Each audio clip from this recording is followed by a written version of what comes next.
Hi, everybody. I'm Greg Crable. This is the talk I gave at the Niche Media Conference this year on the catastrophe that's coming with AI. This is not a happy talk. This is not positive, rah rah. This is reality and scary. So, if you're willing to indulge me, here we go. Let me start with an experiment I did. I like to listen to a news podcast in the morning while I'm cooking my omelet. 10 to 15 minutes. I just want to know what's going on that day or the previous day. But I'd really like to have it from multiple sources. And it's hard to do that. If you listen to one group, then you don't hear the pushback from somebody else, right? So I really wanted to have something that gave me the left and the right and the center and mix it all together and make sure that I'm not falling into a hermeneutical's the wrong word, not falling into a spiral. So I got on ChatGPT and I vibe coded this system that would go out and look at RSS feeds from several news sites that I trust. And then I had AI go through those and say, okay, which of these stories would I be interested in based on what you know about me? And then what I want you to do is summarize each of those stories, but also give some pushback. Don't just take this company's take on the story. Tell me what somebody else would say against that. So give me the summary, give me some pushback, turn all of that into a transcript that I can push into audio, which I can do with Artlist.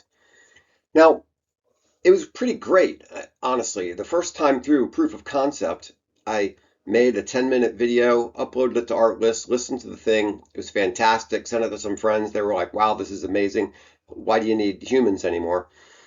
Think of what it replaces. It replaces those websites. It replaces those podcasts. Instead of having to chase down multiple podcasts and listen, what do these guys say and how do these other guys, I just get it all right there in one 10 to 15 minute podcast.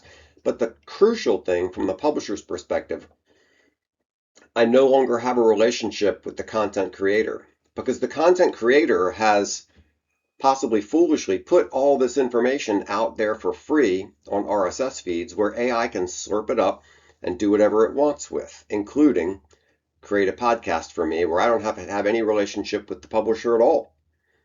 AI is just grabbing that information, summarizing it, and then giving pushback and creating a podcast for me. Now, it was a great experience. There was no browsing, no clicks, no chasing after, okay, what does somebody else say about this? I just got a balanced, what do I need to know today podcast. It was exactly what I wanted. And I did this because there are lots of sources out there for the news. I don't trust any of them. And there's too much time required to do my own work on all this. Now, also, I thought, this would be a pretty cool product to build, right? Build a website where somebody can get on and say, I want you to look at these news sources. They get to pick their news sources. I want you to tell me, do I want pushback? Do I not want pushback? Do I want it from a left, right, or center position, right? You could train the prompt to push the content in whatever direction you want. I like pushback on stories. Other people might not. So they could do that. AI could run out, grab the information, throw together a transcript, convert it into audio, give it to you as an MP3 file, and then you can listen to it while you're cooking your egg in the morning.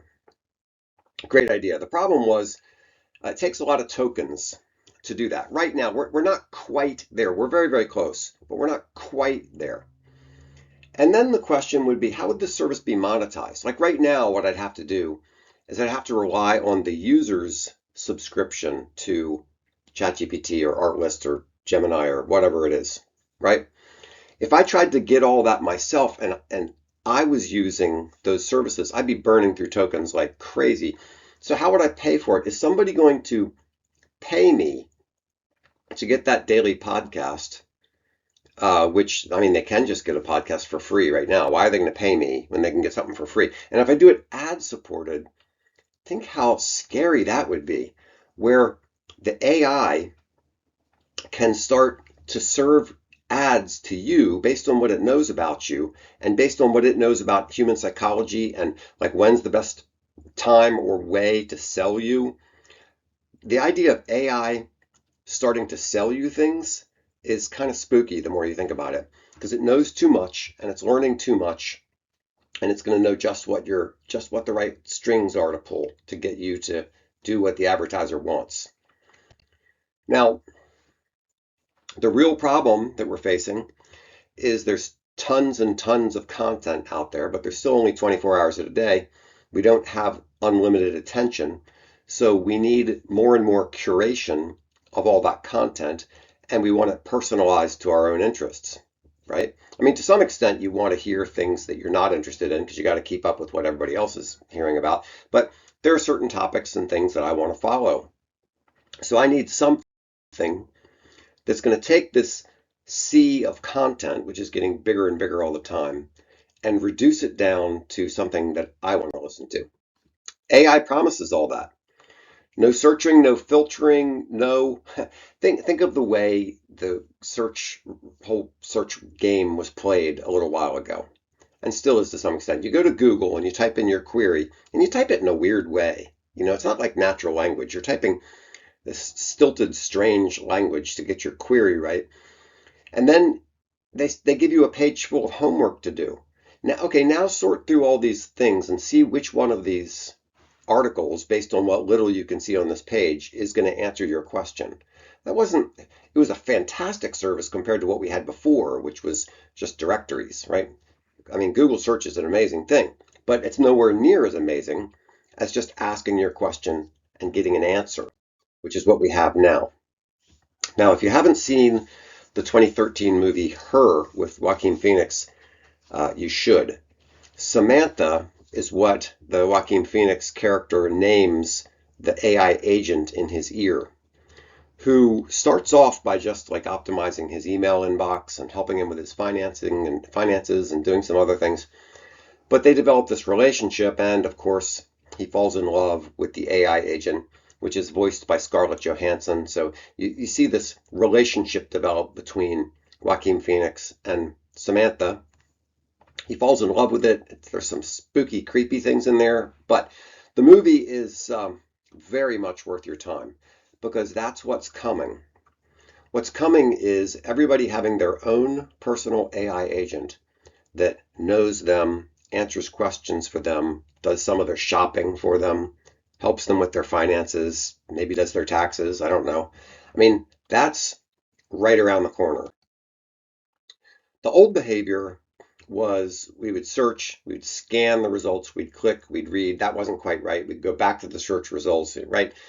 It was good, but it was not great. The new behavior is ask a question, get an answer.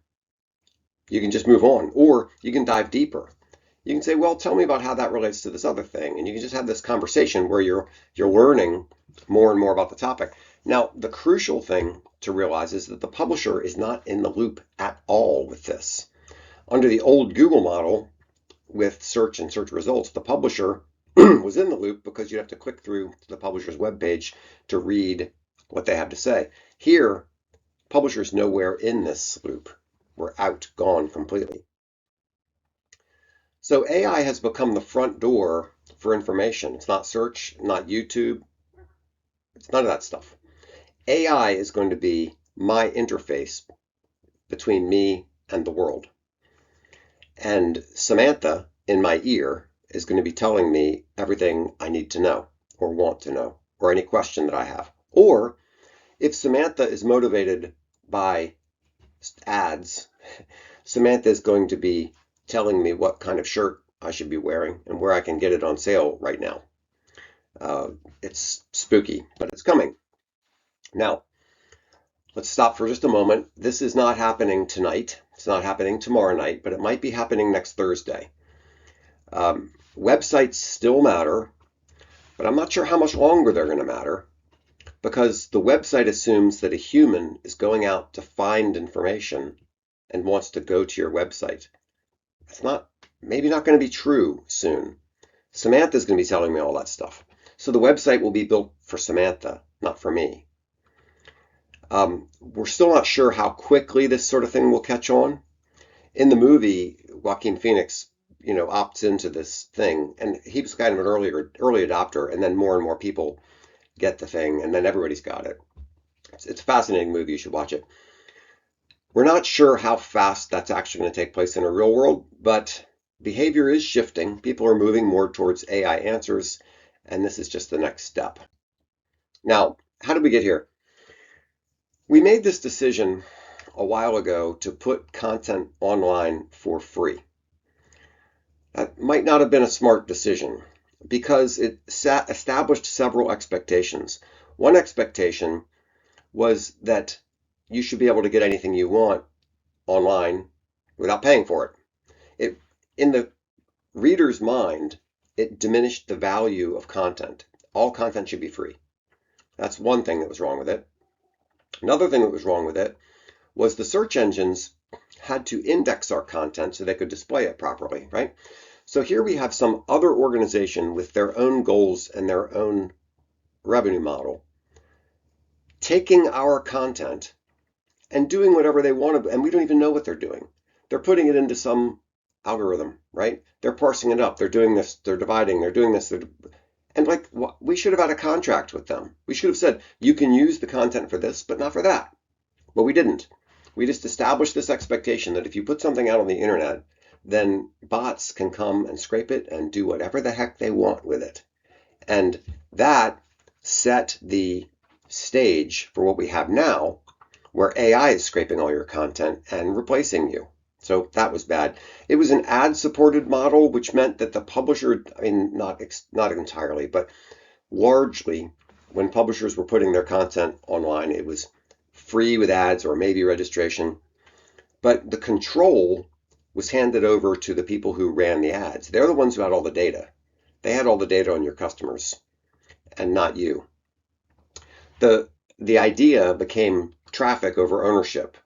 We were publishing articles to try to get everybody to come to our site so we could get the pennies from the ads running on the site that Google is managing.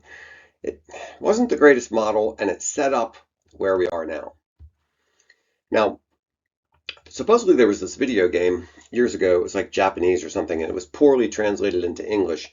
And one of the funny lines that came up was, all your base are become ours. I think about that in terms of the tech giants.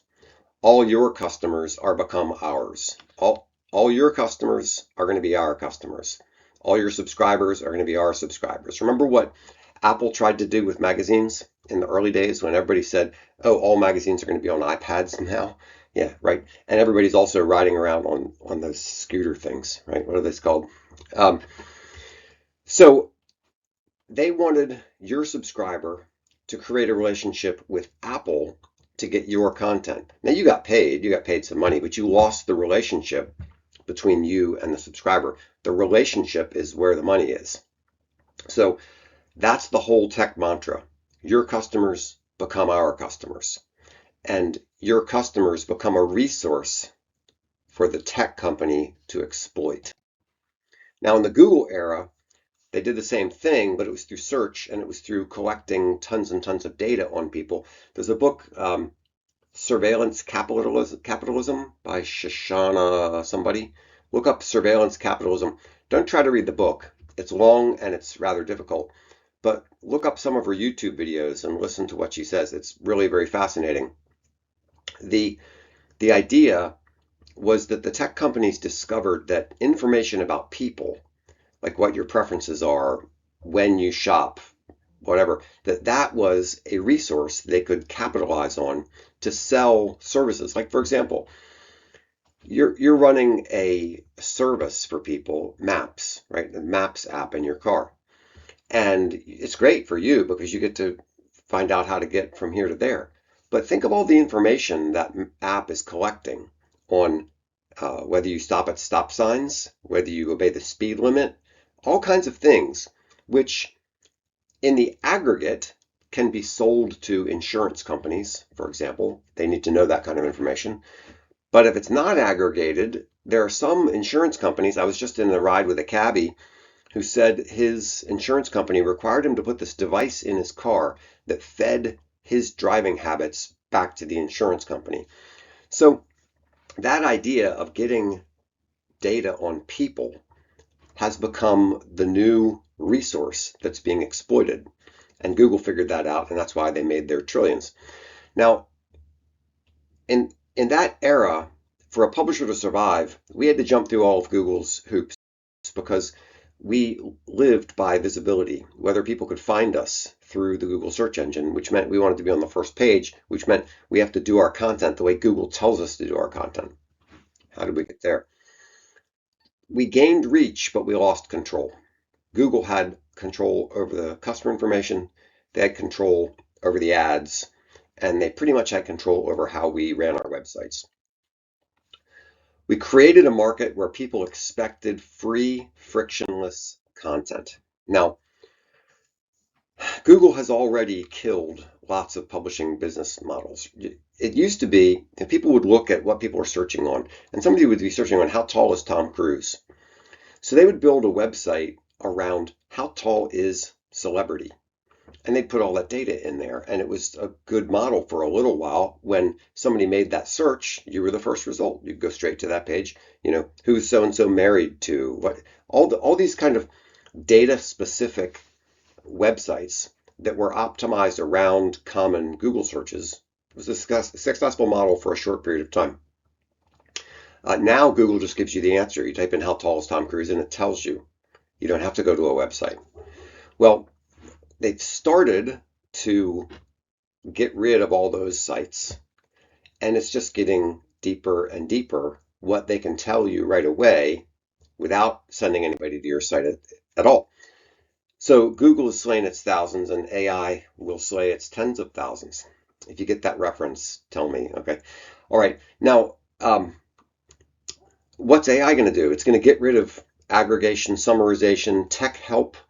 I have a personal rule that if I'm trying to solve a problem on the computer, if I can't solve it in a minute, I just ask AI because it's really good at telling you how to solve those kinds of problems. Legal help, which is scary because AI doesn't have a law license and it can be wrong, but if you need something quick, if you want to know the difference between two different things in estate planning, you can figure it out really fast from AI. 10 best whatevers, recipes. I don't go to recipe sites. I go straight to AI and say, look, I'm trying to make a borscht, and this is my standard recipe. How would you improve on that? And it's great. It does a really good job. So what's left to humans?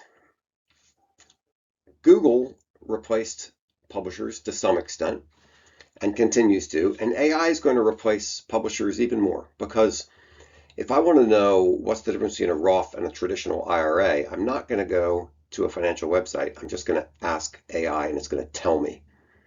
So why do I need a publication, a magazine, a website? Why do I need any of that?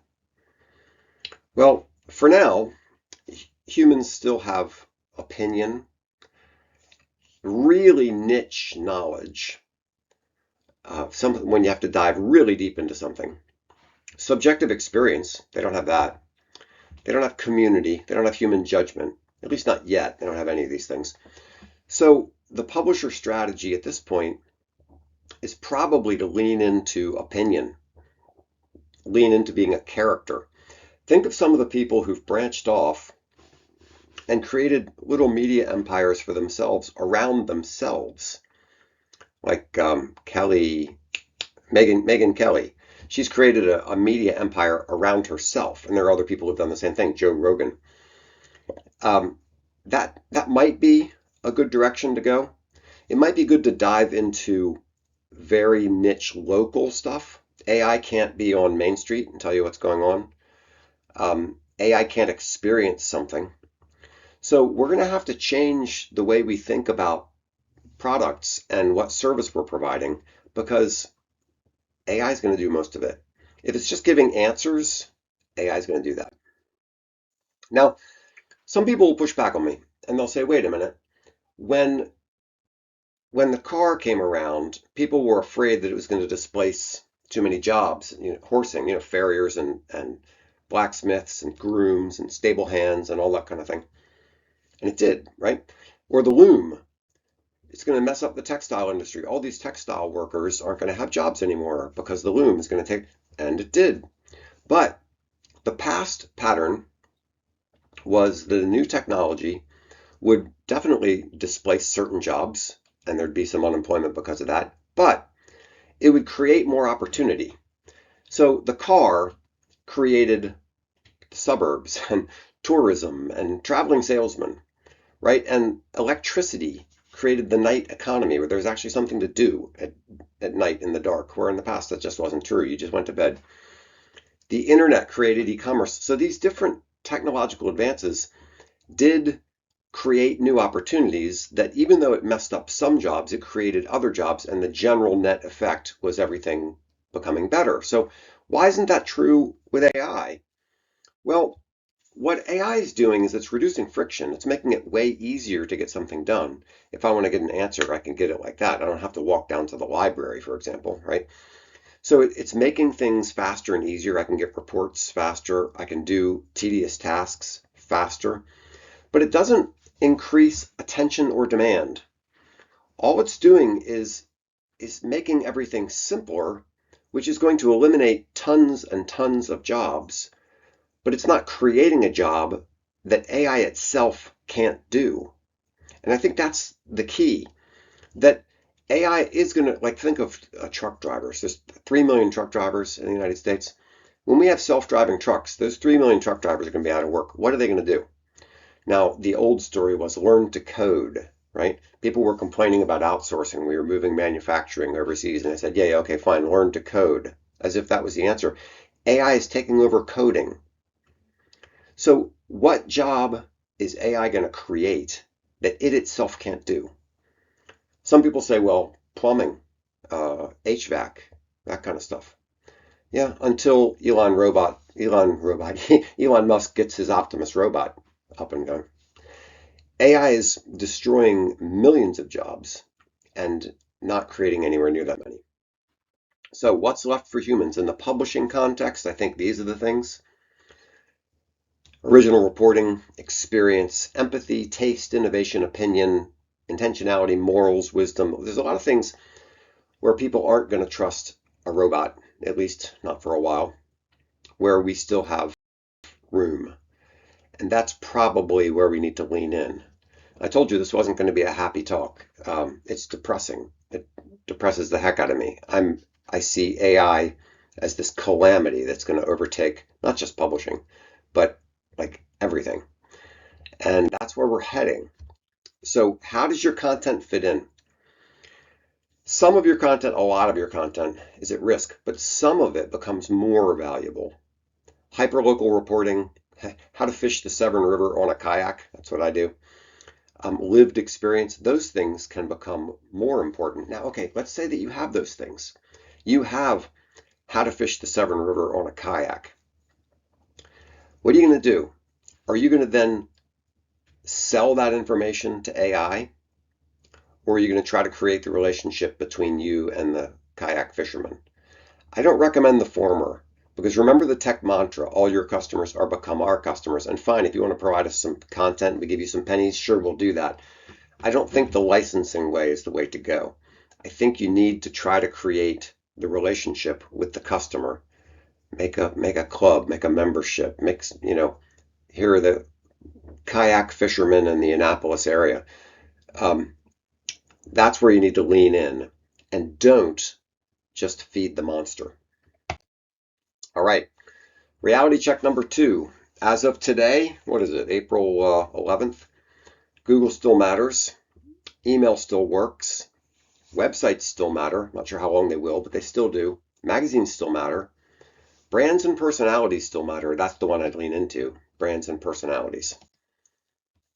In the next couple years, you can expect fewer clicks. You can expect more AI summarizing your information, answering things before people even come to your site. You can expect less direct traffic. And then there's the problem of good enough answers. Sometimes good enough is good enough. You get that answer, you're happy, you're done, you move on. That's what AI is going to be really, really good at. So you need to get past that one way or the other. Maybe you need to only go after the really deep questions. What did Thomas Aquinas mean? Not that, but you're going to go really deeply into a topic.